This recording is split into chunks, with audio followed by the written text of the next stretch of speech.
choosing who to feature on our panel is always interesting, but this time I chose what I really consider to be sculptural jewelry and design. So less about gemstones, more about how these fabulous artisans create what they do and why they are attracted to this. So anyway, thank you again for being here. Thank you to those watching online.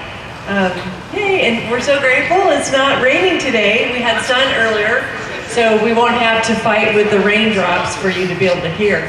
But so I want to introduce our panel today. To your far left is Diana Ferguson from right here in Arizona. Hello, everyone. And right next to her is Chad Lieske, who comes to us from Venice Beach, California. Hello, everyone.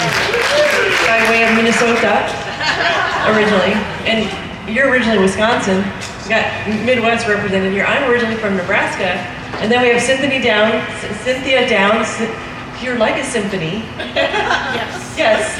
And we're excited to have Cynthia here with us to learn all about her amazing jewelry. So welcome all. And I'd like to have each of the speakers give a brief introduction about how long you've been doing this work, and then we'll delve deeper into what attracted you to it. But a little bit about you, Diana. Hi, everyone. I'm Diana Ferguson, and I am a bead artist, and I've been creating jewelry for probably 15 years or so professionally. And I do focus on sculptural or architectural peyote stitch, but I also do other types of jewelry as well. How about you, Chad? My name is Chad Lieske. I've been in the 3D sculptural design world for about 15 years. I went to undergrad and studied ceramics, and pottery was my first love. And then when I moved to the West Coast, I didn't have the means of a full ceramic studio and kilns and glazes, so I started doing lost wax casting, and that was my intro to jewelry making. And now I've been doing this style of work for about 5 years now. Excellent. And I want you to share later on the story of how you knew about the Celebration of Fine Art. Absolutely. All right, Cynthia. Okay, basically, I've always loved stones and unusual stones, so I have found different ways, different techniques to showcase them.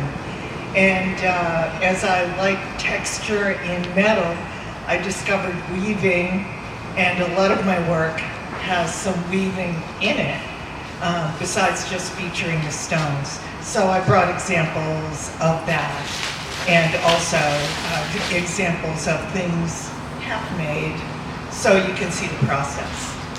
That'll be fun. Yeah, there's some show and tell today, so we're going to be passing things around. We will take inventory, so we need to make sure it all returns to the front. But since we have some beautiful examples of Diana's work and Cynthia's work, but since this is much more hands-on, you guys will get to really look closely at some of their work as they describe about what they're doing. But there's so many choices when you're an artist of where to start and what you want to focus on. And as you said, Chad, you started in ceramics, and you had a practical reason for downsizing to this smaller thing. And one thing I say about jewelry, this is a Chad ring, there's always room for jewelry. Now, sometimes people say, I don't have any more room for paintings, or our walls are full, but come on, we always have room for jewelry, right? Am I right? And yeah. Valentine's Day is coming right up, so to the gentlemen out there. Huh. Imagine that timing for this presentation. Smart. Okay. So, Diana, you have a variety of things, including your petals to the metal, which you don't have behind you, but I have about, 2 rows of Diana Ferguson earrings that are great because they all these different colors and they travel well. They're super light. But what brought you to the petals for the metal? And tell us how you got into this incredible beadwork. Well, I guess I have an insatiable curiosity for materials. And so I wanted to do something with my jewelry that no one ever did before. And so I began experimenting with working with paper. I had seen a program on PBS about origami. And so I wanted to experiment with that, and I was really, really bad at the whole origami thing, like bad. But I did enjoy working with the paper, and I tried to figure out how could I incorporate this. So Petals to the Metal turned out to be watercolor paper, because my husband is a watercolor painter, so he had this paper laying around the house that I figured out how to pattern and cut and shape and glaze and pair with metal, and it turned into this phenomenally successful line of earrings and pendants that are super lightweight and colorful and very unusual. So I kind of felt like I did that thing, that unusual thing. But I've always loved beads ever since I was, I don't know, young, and a long time ago. And so about 5 years ago, I discovered the concept of architectural peyote stitch, which is working with beads and thread to shape jewelry like the pieces that I have here. And it just captured my attention, and I just went full on into mastering that.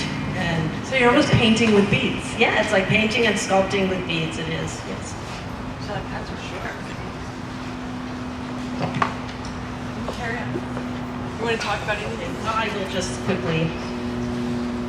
So this would be a really interesting example of a bangle that is just shaped into these kind of pagoda-like shape with the corners and the edges and so forth. So I'll pass these around.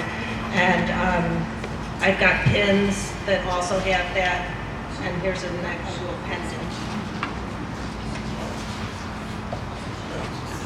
So pretty. So they're made strictly with needle and thread.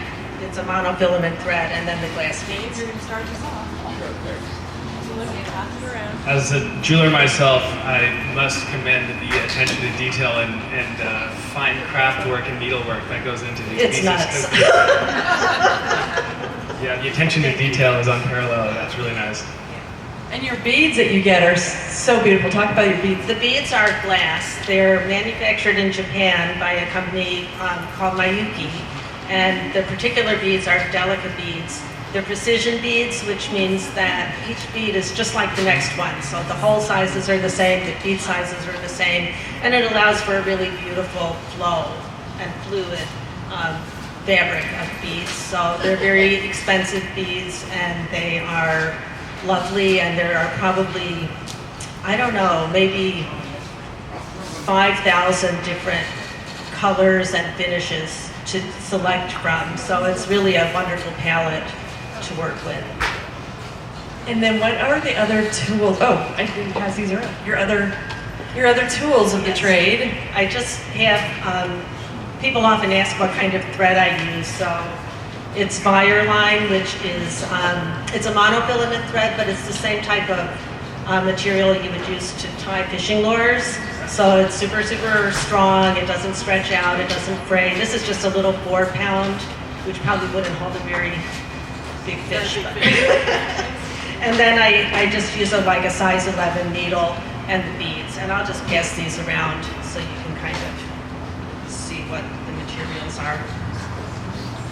So your peyote stitch is the foundation of your designs, and then where do you go from there? So peyote stitch is the foundation of the design, and with peyote stitch, you are able to create shape by, there's 3 maneuvers that you can do with the beads. So you can keep the rows the same length, or you can increase the length of the row or decrease the length of the row, and it's those maneuvers that create the shaping. So the way I like to describe it would be if you could think of how you knit or crochet and how you shape fabrics like that. This is a similar concept. So once you understand those 3 maneuvers and how to use them, you can just become very creative in your bead stitchery. And you really don't have to have a plan. Is that how you create all the 3 dimensions and Yes. getting it to pop? Yes, yes. 'Cause I feel like that would be the hardest part. Yes, looking and at it's it. fascinating, and once that world opens up to you and you understand, it's endless opportunity for very cool structures. So I can't imagine the not having a plan part, because your work looks like you've meticulously figured out what's going where. I don't sketch, I don't plan, I'm very Do you do freeform. math to do like the sizing so that let's say the triangles are going up and up so that you don't end on a half? Yeah, in your head you're doing that, Yeah. because you sort of have to do that, yeah, but not like in advance. If that makes sense. Yeah. So you are a right brain and left brain artist. I'm confused. I like that. Don't we always say that math comes in handy for an artist, because there's scientific and mathematical Does. things that go into all And this? these are really geometric concepts, Yeah. like hypars and different types of things that would be in the world of physics, which I don't purport to understand, but definitely some physics concepts. Huh. Yeah. Very cool. Well, we'll let you guys take a look at that, and then we'll come back to you in a little bit, Diana, to maybe dig deeper into the inspiration besides the beautiful beads that are like playing with candy. So Chad, you have a unique way with creating your stamp work and your stones, and when I think about your work, it reminds me of more of the old school method of creating silver and stamping silver. So what motivated you to go that direction, and what do you like most about it? Yeah, I think that although I've never lived in Arizona, a lot of my inspiration is drawn from here. My grandparents lived here, and I was just fascinated. Growing up in Minnesota, it was very like Scandinavian and snow and green in the summer. And when I came here for the first time and just seeing the landscape and the architecture and all that stuff, it just really it was very different for me, and I was kind of fascinated from that from the beginning. And then my grandfather, when he was down here, he was really into kind of like the cowboy jewelry and like the turquoise and stuff. And it was just something that was I was just intrigued by it. And then as I got older, and I was wearing rings as a young guy, and thinking I was cool and all that. And then the inspiration actually, when I went from making ceramics and pottery into making rings, was I had a ring that I really loved, and I was on a flight and I had fallen asleep, and when I woke up I just got off the plane, I didn't think twice about it, and then I had lost my ring. And so just very serendipitous, I went out to Los Angeles to visit some friends, and in this underground skate lair artist studio that my friends lived in, at 12:30 we came home from dinner and some drinks, and one of the guys was just sitting there with lights on him, and I was like, what are you doing? And he was like, I'm making jewelry. And so I sat down that night and I made my first ring ever, and it was a really special moment. And then as I got more involved, I thought that the turquoise and the stone setting was kind of out of my realm, and then as I just kind of delved more into it, I was just self-taught and just making things. I had the design in my head of what I wanted to end up with, but looking back on it now, because I had no means of a torch and all the silversmithing tools, I was just making the ring out of wax and then making a hole for the stone and then casting the whole works into silver, which is not how it's done, but it got me the result I was looking for. And I remember picking it up from casting, and I was like, oh my god, I've made a turquoise ring.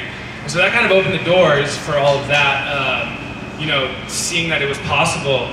And I've named my brand or my jewelry line called Passing Days, because during COVID, when everything was locked down, 2 weeks before the pandemic hit, I had moved into, with my fiance at the time, she's not my wife, just to make it clear.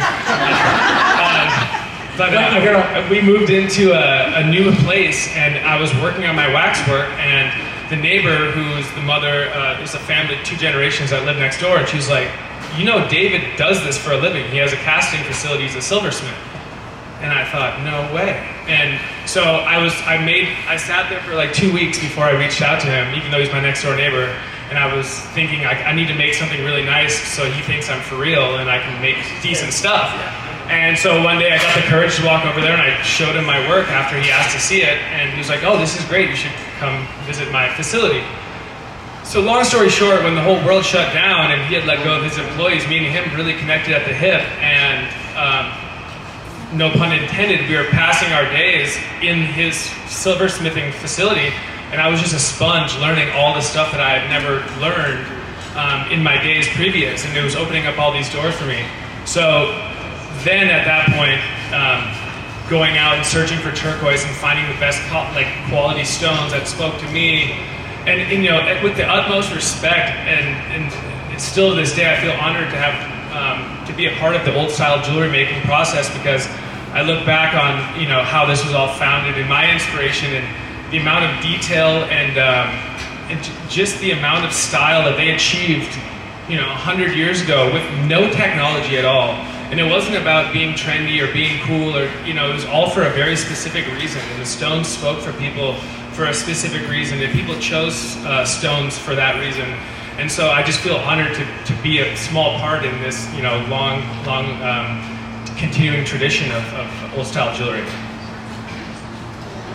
And you do it well, yeah. And you do a lot of stamping. So explain the difference between like your silversmith work and your casting.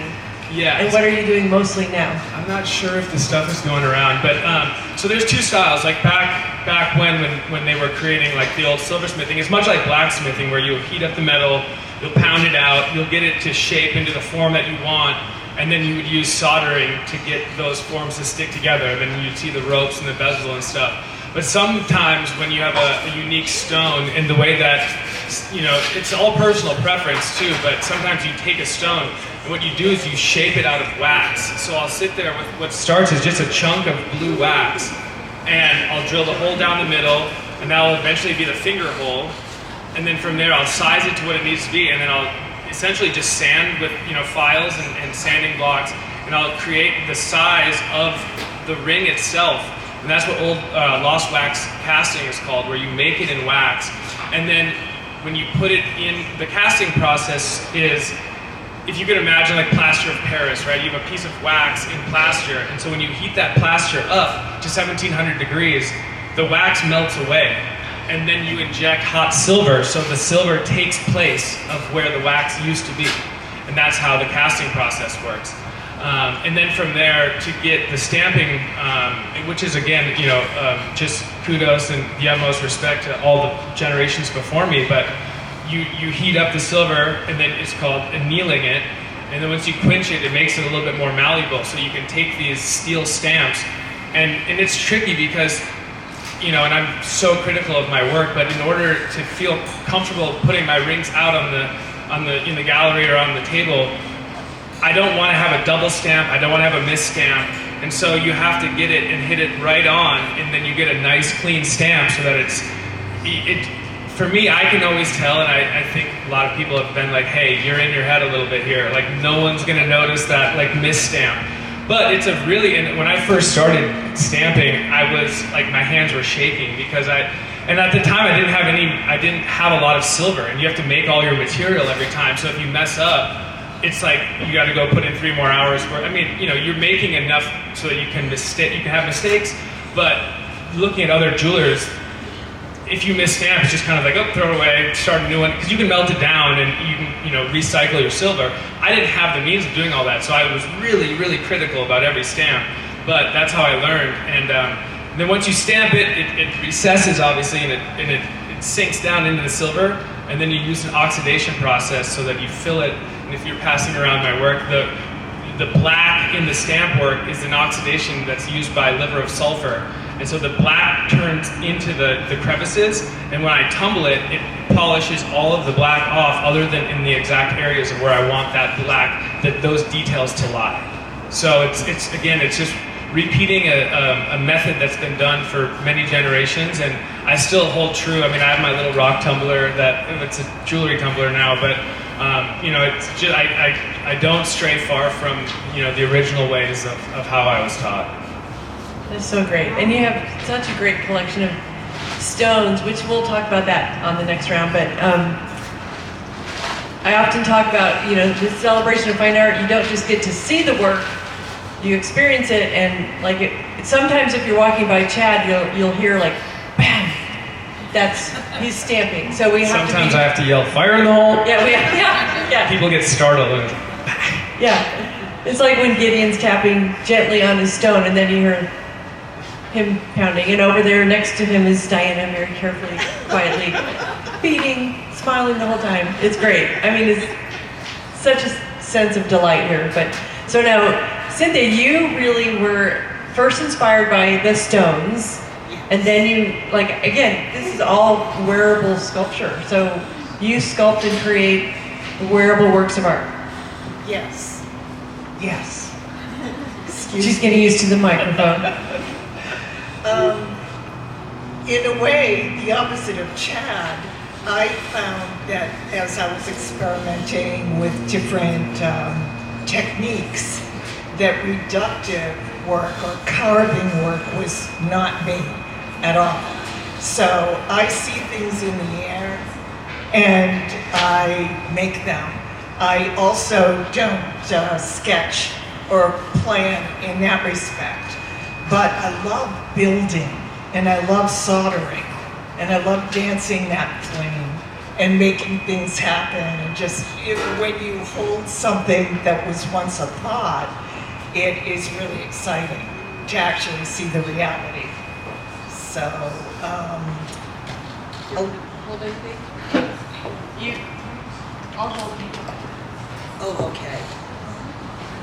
You hold the microphone. Oh, okay.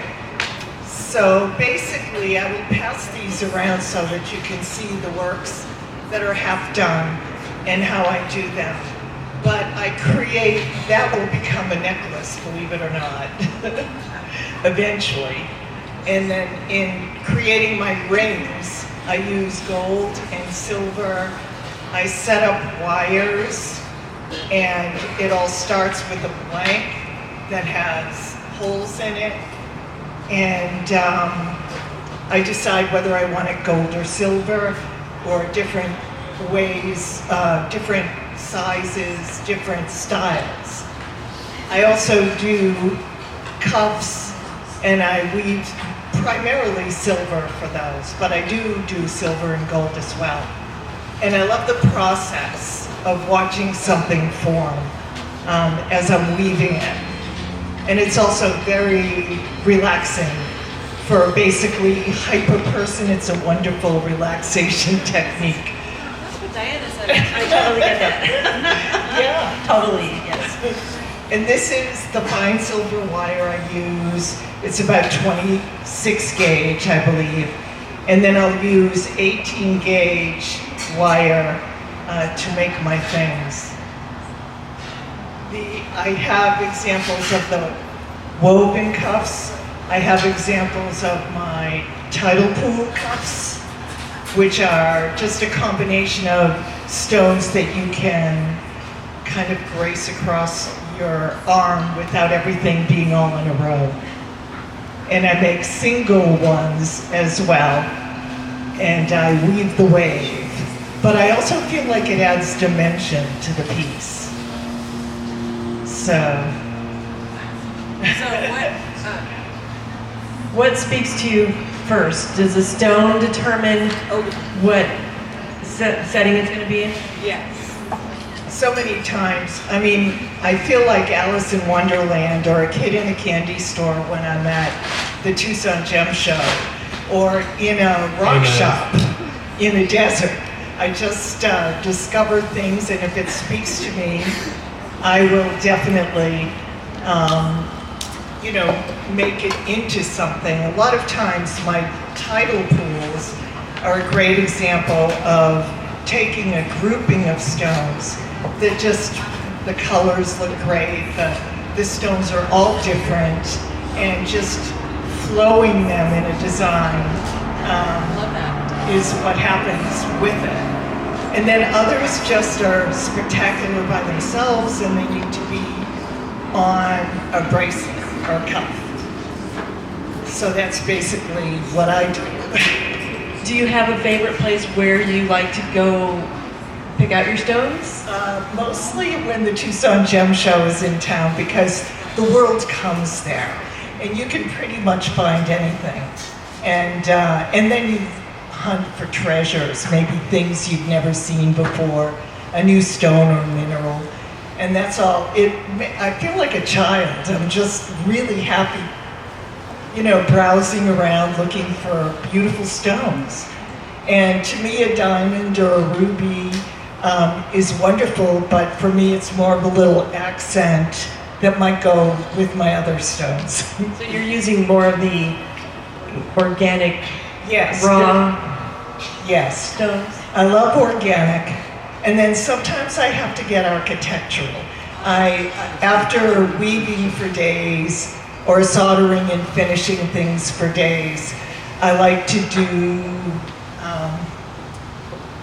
more like that, where I'm doing a wishbone setting for a spectacular crystal, something different. And just doing the lines makes me happy, and adding the dimension so that it really isn't just a piece of jewelry that's flat on you.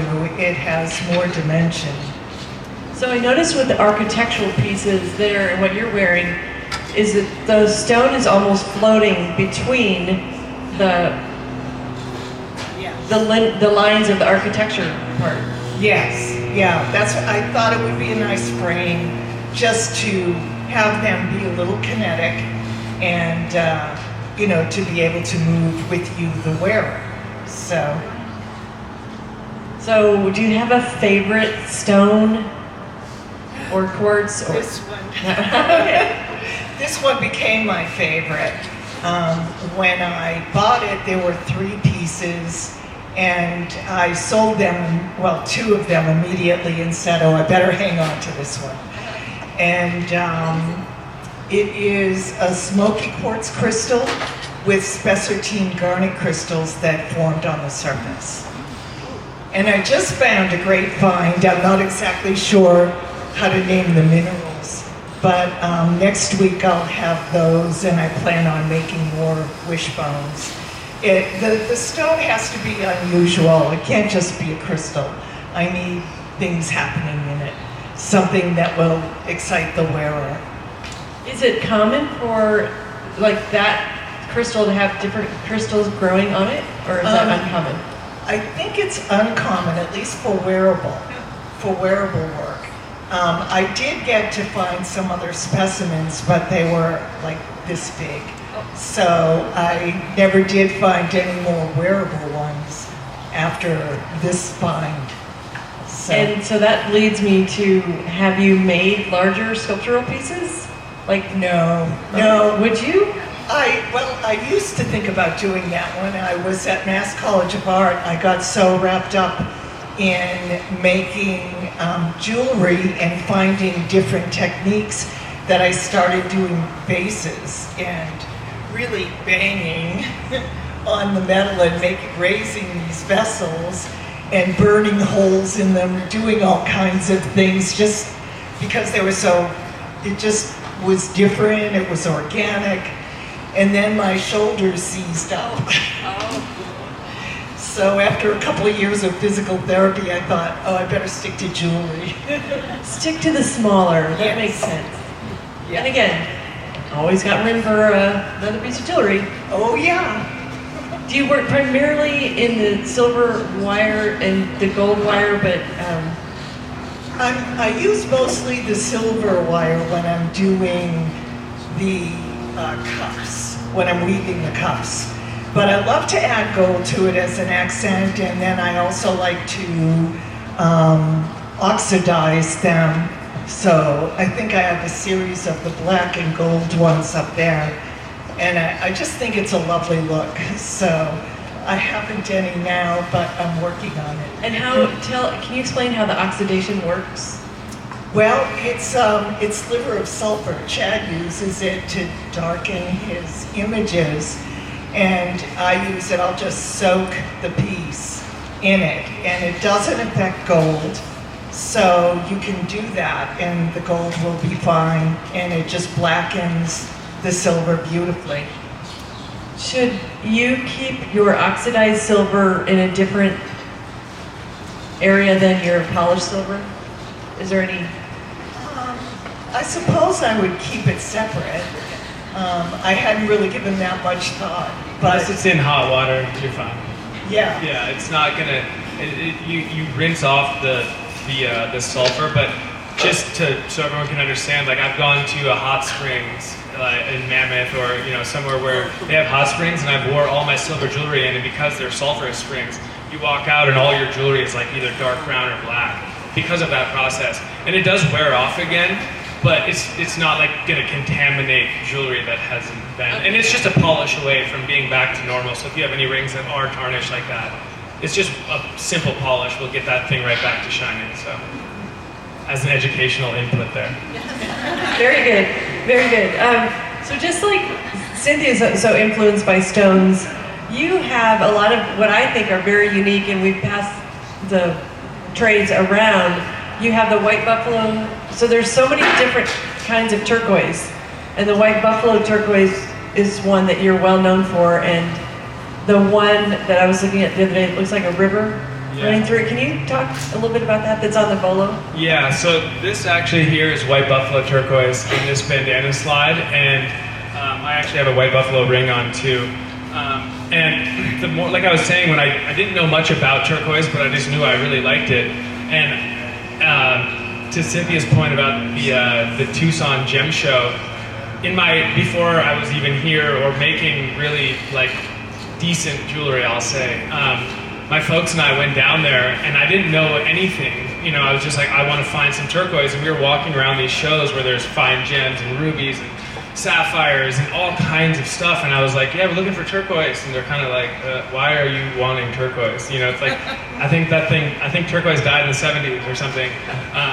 And then we were talking, and we ended up finding ourselves, again, I'd never been there before, but we found ourselves at like an RV park where all these like real roughneck like turquoise miners were, and they were selling turquoise for like $1 a carat or 50 cents a carat. And I went there, and I remember I spent $240, and I was like, holy shit, I just spent a lot of money on turquoise. Fast forward to this year when I spent about 10 times that, when I was like a kid in a candy shop, like you said. But going back, I didn't know, but I was fascinated to learn more. So when I went and got these just beat up, not good cabochons is what they're called, shaped stones, I came across the Otteson family, and they are 4th generation turquoise miners out of Tonopah, Nevada. And so they are the pioneers, and if you guys have Peacock, there's actually a show about them. I just found this out when I was down there meeting with them.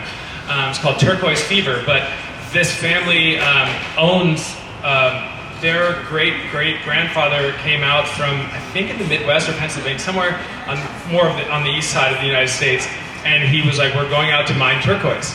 And then when they went out there, he bought up all this land, and on that land was all these mines. So like what Susan was saying, the white buffalo turquoise is known to that family specifically. So if you Google white buffalo turquoise, in the first article or two, you'll hear about the Ottesons.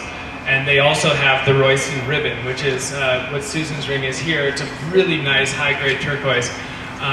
But when I tried to reach out to the Ottesons, not that they were snub-nosed or anything like that, but they just deal with people that they want their work and their stones to go to the right hands, so there's not being abused. And so I felt very honored that they allowed me to buy their stuff in the very first place. And now, I go down there with my dad and my mom, and it's kind of like a family thing. We like to go pick out the stones, and it's a whole thing. And being that they're 4th generations, it's all family there.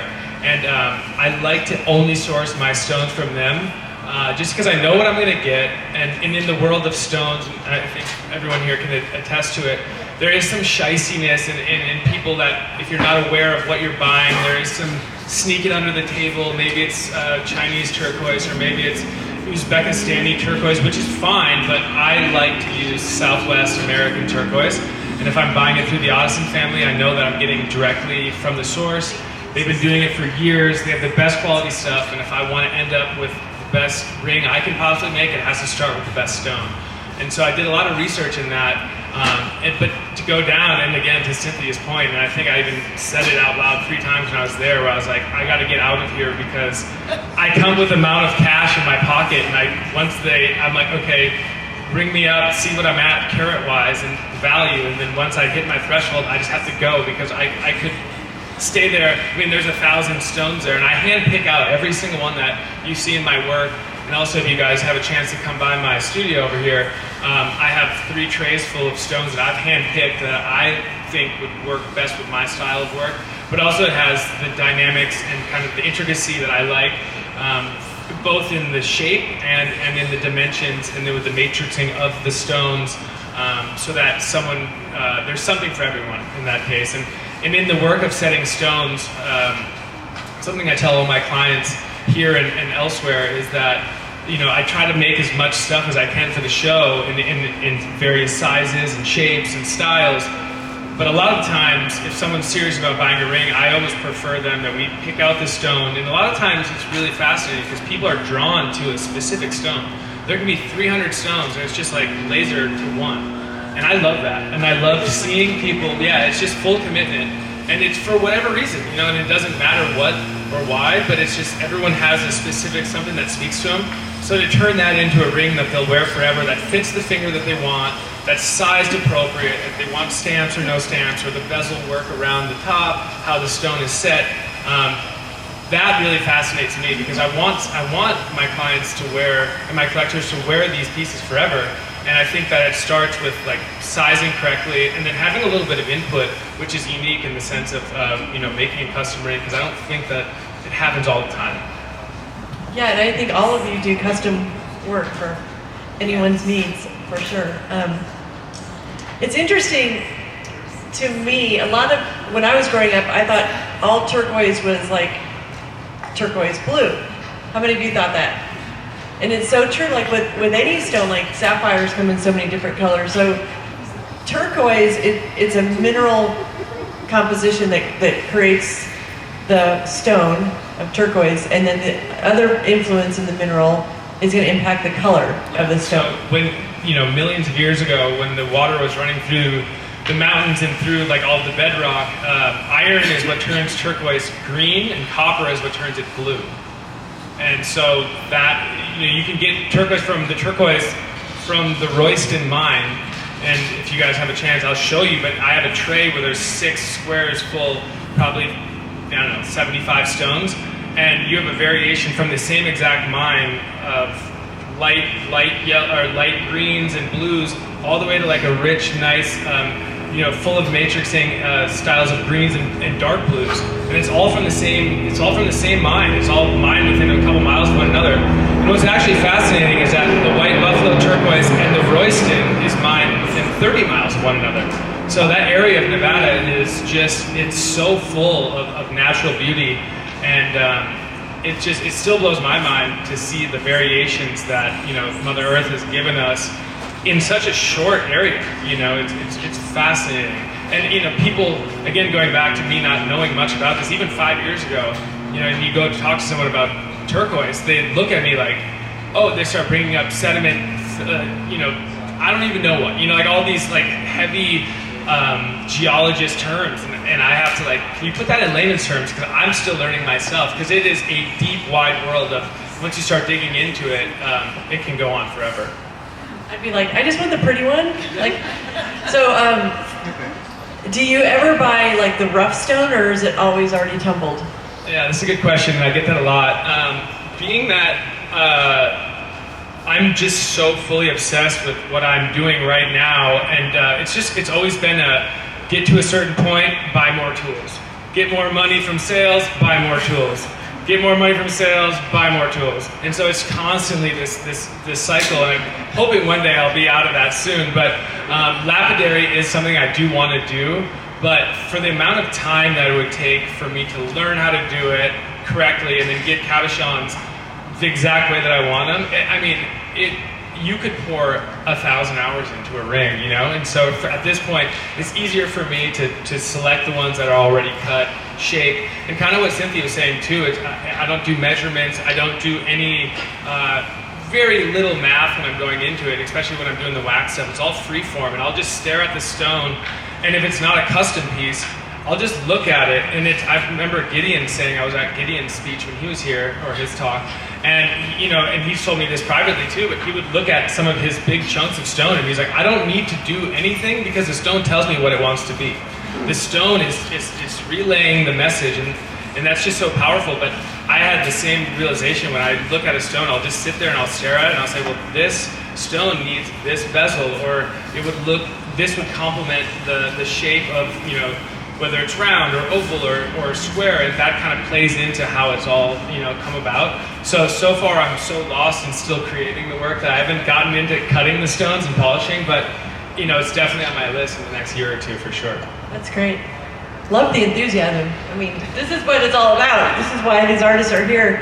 And you, Diana, with I love the pins that you've done in various colors, and you have collaborated on those with Anthony Barbano, correct? Yeah, yes, on my pins, not this particular one, but Anthony does beautiful hand-blown glass vocals for me, and they are just exquisite. And here we go. Thank you, Jen. And so here's a perfect example. So this is a flower-inspired piece of glass that I had Anthony do, and then worked the beading around that. It's so beautiful, and I love a lot of what I see with your work too. I mean, all of you, is it invites people to express their own creativity. You could wear that on a blouse, as a hat pin. One of my good friends, or dear friends from Kansas City, remember when Christy was here, I was like, it was made for her. So there's such a deep connection with all of you, and when the people see just the right work of art, they're like, it's mine, and that expression comes full circle, that you can really help people have their own creativity. So how many colors of beads do you have, and how do you keep them neat and tidy? I don't know. I do have a system. I don't know. I have got hundreds of colors of beads, and I did come up with a system which is little plastic flip-top containers that I experimented with different approaches, like by color or by style, or I ended up just doing each bead color has a number, and so I just have them numerically sorted. And then I also have, so I can find a color if I need it quickly, but I also have favorite palettes, and so I also have my colors organized in groups of palettes that I like. That you know is going to go together? Yeah. So I have one very important question. How do you keep your studio helpers from getting into your beads? She's got two cats. We have two cats. I have to be putting my stuff away because they'll just come and, you know, do this. Yeah. But my one kitty, Chloe, her favorite maneuver is to, when I'm beading, is to take a running start from behind and jump on the table and skid across it, and everything goes like this. That's not an easy pickup. That's hilarious. I hope you don't have, remember shag carpet? Can you imagine if you had that? Like, you'd never find anything. So, you know, it's all the backstory, the details we have to know about. So, I love my kitties though. Yeah. I haven't got mine under control yet. I was going to say, I have a cat named Bob. He's not allowed in my studio. When he comes in, all he wants to do is get up on the counter and walk on all my stones. So, and Chloe, she walks across my bead mats, and then she gets all the beads in her hands, and I'm like, what are you doing? You better check that cat really closely when you get it empty. Yeah. It could be psychedelic. Yeah. Okay, I digress. Can I just say, doesn't Chad make it, wearing the kerchief, look super cool? How many of you now think you need a kerchief with a slide? It's different than a bolo tie because it's got two loops. You want to talk about that? Yeah, sure. like the classic, bolo tie, which has been passed around in my work over there with the leather. This was something that kind of, I was, again, during the pandemic, it was like a really inspiring time for me. Like, I think that out of all the negativity that happened throughout that time, I really like channeled in my stuff. But during that time, I was wearing a bandana because of the mask mandate, and especially in California, it was crazy. So I was wearing the bandana all the time, and then I thought about it. I was like, rather than having a bolo tie with just the leather, maybe I could do something where I could use it with the bandana that would give the detail of it, but it's interchangeable. And so what's cool about it is that if you do, purchase one of these, or one strikes your fancy, that you can change out scarves or bandanas, and you can dress it up or you can dress it down. And it's been fun for me and like my friends and stuff, is that we can, some days you'll go to the rodeo and you'll wear it with a bandana, and then you'll go to a wedding and maybe it's a black silk scarf or something. And so there's a lot of different ways of wearing it. So cool. You can like be the fashion trendsetter with all this stuff. I love it. How did you find out about the Celebration of Fine Art, Chad? Well, It makes me feel old, but I like the story anyway. So yeah, this is good. When we were young, I think I was 14 or 15. My grandma and grandpa asked us what we wanted to be when we grew up, and my grandfather was a stern man, an orphan who worked his ass off to become successful, and has had a way about him, and he asked us what we wanted to be, and we both looked, well, I have 3 brothers, but me and my other middle brother were like, we want to be artists. And he was like, how are you going to make a living being an artist? And we're like, well, I don't know, but we're young, we'll figure it out. And he was like, well, when you come visit us in Arizona, your grandma and I will take you to a gallery that we love and we support, and you can actually talk to the artists and see how they did it. You can see what their work is like, and yada yada. And so I think it's 20 years ago this year, they took us to Celebration of Fine Art, and we came here, and our minds were blown. I was 15, I think, Luke was 13, and we were just like, wow, like we had never been to something like this, and it's so cool here versus other galleries because it's different. There's so many different mediums of work. There's so many different artists from all walks of life. It's just it was so much to comprehend, but we took it seriously, and it was like a field trip almost, where we were like grabbing pamphlets and grabbing all the artists' cards, and and it was cool because all the artists took the time to talk to us as young kids. But I met Bryce Pettit when I was 15 and got his business card. I met Kurt Madsen when I was 15 and got his business card, and I still have them to this day. And so it was like in the back of my head, it was like one day I'm gonna be an artist and I'm gonna show at the Celebration of Fine Art. And Todd Paxton, who's not here this year, I would just come and walk the show then, because my parents were down here in the winter too. So before I even applied, I would come here and just walk the show, and I would meet the artists and say hi to the guys I knew. And I met Todd, and he was just so inspiring to me because he took me under his wing, and even before he knew what my work was like, really, he followed me on Instagram and social media, and we'd keep in touch. And then I hit him up one day, and I was like, hey, I'm kind of getting places with this jewelry stuff, and I'm wondering, what do you think? Like, do you think that they would ever let me in that show? And he was like, and I sent him the photos, and he was like, why didn't you apply already? And I was like, I don't know, I'm just, it's like artist block, nervousness or whatever, and I just didn't do it. And he was like, the people are Susan and Jake, and I'm gonna just sneak a good word in for you, but just apply right now, and then call me later. And so I applied, and I got the news back like a week later that the jury had filled all the spaces like 6 months prior. So I was way late on the application, but they were like, thank you for applying, yada yada. And then I just kept thinking about it, and I was like, sent Susan another email, or I didn't even know Susan at this point from anyone, but I was like, hey, just wanted to double check, maybe there was an opening or a dropout or whatever. And she was like, no, but thank you for reaching out. And then I reached out again like 2 weeks later, and I was like, hey, just really want to be a part of this, and like I would love to showcase my work there, and here's my story. I've been going since I was a kid. And then out of nowhere, I was walking the dogs with my wife at the beach, and all of a sudden I got an email and I almost collapsed. I was like, babe, we're going to Arizona for 3 months. I just got the invitation. So that was last year, and last year was my first year. And Ted, you're such a great neighbor. Thank you so much.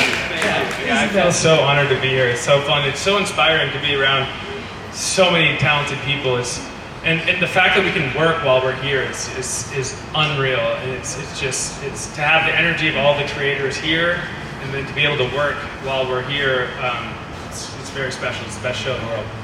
That's so true. Thank you. And you all get to inspire the next generation of artists. And it's, I mean, the application came and it had a note saying, I've been coming here with, my grandparents. I was like, I love that. Definitely one of the missions we love about what we do is inspiring many people to step into their greatness and become all that they're meant to be. So, yeah. So thank you. That was really great. And we've enjoyed watching so many people just soar and learn to take new risks and do new things and not just do the tried and true. And that the environment here, I think, really fosters that. So it's exciting to see. And we love, you've got a working studio set up so you can fire that torch up outside. And, the creativity runs like crazy around here. So I don't know, I should look at my time. I always like to make sure we allow time for questions, and I also want to make sure to ask each of you, was there something I should have asked you that I didn't, or something that you would love for people to understand about your technique, your creativity, or your inspiration for what you do? I'll start. Okay. All right. Basically, I grew up in Boston, and I used to... Boston. Yay, Boston. No. So I used to do a lot of beach combing in the summertime. I would walk the beach.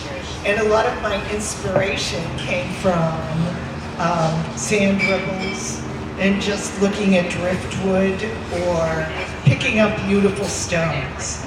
And so that was really my inspiration for the tidal pools. But coming here to Tucson, I was totally enchanted by the desert. And I realized it's an ancient ocean, and basically when you look at the sand, the erosion is still the same way. The wind and the rain still shapes things. And God, I don't know, the cactus just enchant me, and how beautiful they are. And I feel so privileged just to hike in the desert and see all the beauty around me, and it constantly influences my work. Even just the energy that I get from being out and among everything there. So That's wonderful. I mean, that's really the heart of it, and I see that in your work, and the dimensional, like a cactus, the dimensions that we can get inspired from that, and the ripples of the sand. I think you're doing a great job, like bringing that into a creativity for us to wear and enjoy. thank you. Diana, what about you? I think just on a personal note, I went to college for art, and I ended up with my bachelor's degree in art history, and I started a master's degree, and then the paycheck thing kind of took precedence. I ended up being in the corporate world for 20-something years in like totally not anything art related. It was banking, it was healthcare, it was, insurance. It was just so opposite of who I am. And just personally, for Celebration has just been such a major opportunity for me to leave that behind, to grow as an artist. I'm just inspired by my colleagues here every day. The opportunity to work and be so focused on my work. I think this is an amazing environment to just be here 8 hours or whatever a day and just really, there's no distractions, really. You're just in a creative world for this time. So The I only love distraction it. is selling our Just- work. I know. Right? Which is the best possible solution. We don't have that at our studio. We don't have It's amazing, like how at home it's laundry distraction. Yeah, or right. I have to go vacuum. whatever. Yes, exactly. But I love it here, and feel really fortunate to have had this opportunity over the years to grow and expand, and I'm just excited. I love Diana will walk up to me out of the blue and she'll just say, I love it here. I do. I'm happy. I love it here too. Well, you've been in the corporate world, and it's not your, I mean, you know, it changes you. Like you have to mold yourself into this sort of automaton of corporateness. And so, Yeah, we believe in you lose yourself. You lose we yourself. believe in expressing yourself Yeah. and being independently awesome. So it's been this long, I tell people, this long unwinding of all that, you know. I have a little to add to that. Having been in the business world, okay. Having been in the business world, I thought for sure when I really made this change, I was thinking, oh, how lucky am I? I've got both sides of my brain working. However, the right side, is that the common sense side? That kind of fell out of one of my ears once I started doing my work. So I try to do the business thing, but really, it's so different, isn't it? Yeah, And just it being is. in the studio and allowing yourself to just create it feels like a magical moment. And we keep some sensibilities of practicality and the you know, the business side of things. I'm grateful to have that sort of working back there. But, yeah. Well, and one of the other things about being an artist is like, you know, a lot of people want to be an artist. A lot of people are artists, but selling your work and creating a living for yourself is a whole nother aspect to that. And just, you know, another example of me just trying to continue on this tradition and furthering, I took an engraving course, and I did a quick intro with all the people there, and I mentioned that I do a show for 3 months, a residency in Scottsdale, and like 90% of the people were like, so you sell all your work? And I was, yeah, I do. I mean, that's kind of the point. But you know, there's an initiative that you have to take as an artist because there's no one going to do it for you. And so if you want to sell your work, it's just on you. And there's no CEO that's going to help you, or there's no, you know, under workers that are, you know, I don't have any employees. I do everything myself, you know. So you really have to take the initiative, and that's what's cool about, you know, being here at this show is that we've all taken that step, and then there's a level of like everyone's relating to that level of like taking this seriously, but also having fun and being inspired by each other. And how many different hats do we all wear? You know, photographer, Yeah. writer, website developer. Yeah, you You gotta know, plus your craft itself. You gotta be nimble. It's nuts. You gotta be nimble. But we had to, when we updated the menu, the Celebration Cafe menu, we had starving artist chili on there for, you know, quite a while. And I'm like, no, we need to change the name to Successful Artist Chili, because we don't have starving artists here. Yes. They're hungry. They eat a lot, but we just, you know, this is a place for creativity to flourish and success to expand. So that's really great. One other thing that I was going to mention, and to Cynthia's point too about switching mediums, I still do that a lot. And it's, you know, when you're in tight and you're doing bezel setting, or you're doing really fine solder work and you're so in tight, I've still found an escape. That's why I still consider myself a three-dimensional artist, because I also do a lot of woodworking. And there's I have a dining room set that's right here in the commons area, and some of my other woodworking over by my space. But it's just like the complete opposite of, and that feels like you're switching jobs.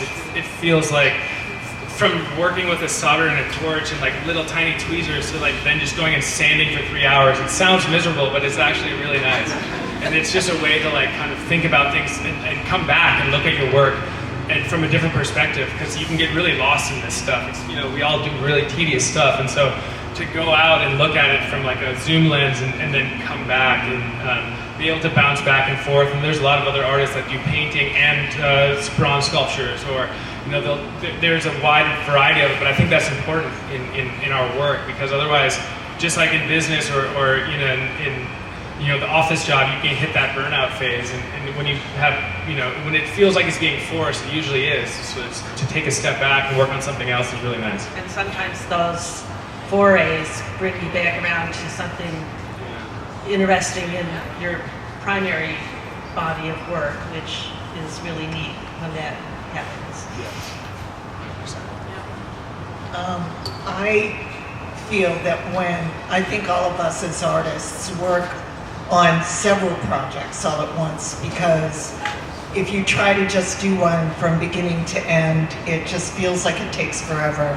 So it's always nice to have, I mean, sometimes I'll work on 10 pieces and the stones have already been bezeled and they're ready to go in their designs, and it feeds my ADD.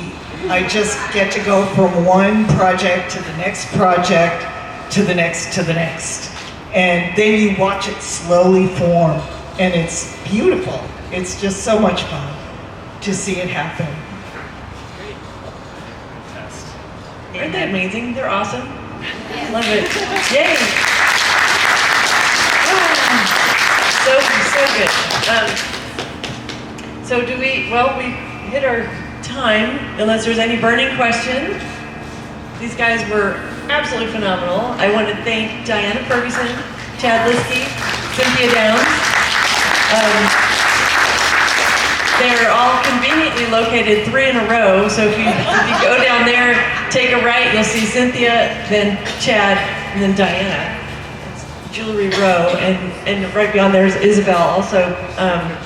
But they're all so uniquely talented in different things, and they make each other better by, helping each other out. So thank you, and thank you for being here with us today. And next week is Nature Calls.